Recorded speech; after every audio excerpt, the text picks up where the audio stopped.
रुको, स्क्रॉल मत करो, 10 प्रश्न दे रहा हूँ, याद है तो स्क्रॉल करो, वरना याद करने के बाद ही आगे बढ़ना। रील के चक्कर में समय खराब ना करो अपना। पहला प्रश्न है, प्रथम जेनेवा कन्वेंशन कब हुआ था? प्रथम जेनेवा कन्वेंशन कब हुआ था? 1864 ईस्वी में प्रथम जेनेवा कन्वेंशन कब हुआ था? तो 1864 में। दूसरा है, इटली का एकीकरण कब पूर्ण हुआ था? इटली का एकीकरण कब संपूर्ण हुआ था? 1871 ईस्वी में। इटली का एकीकरण कब पूर्ण हुआ था? 1871 ईस्वी में। लुई फिलिप किस देश का शासक था? तीसरा नंबर, लुई फिलिप किस देश का शासक था? लुई फिलिप फ्रांस देश का शासक था। चौथा, यूरोपीय सभ्यता का पालना किसको कहा जाता है?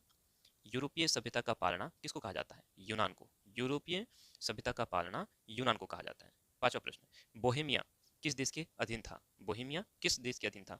तो ऑस्ट्रिया के अधीन था। बोहेमिया ऑस्ट्रिया के अधीन था। छठा, निम्न में से कौन मित्र राष्ट्रों के गुट में शामिल नहीं था?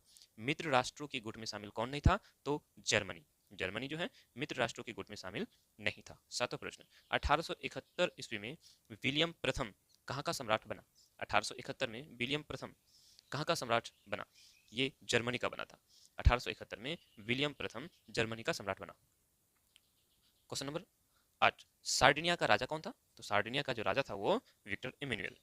विक्टर इमेनुअल सार्डिनिया का राजा था। 9वां नंबर, इटली के एकीकरण का प्रमुख नायक कौन था?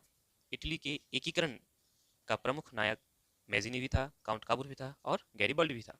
मतलब ये सारे, मेजिनी, काउंट काबूर और गैरिबल्डी, इनमें से सभी।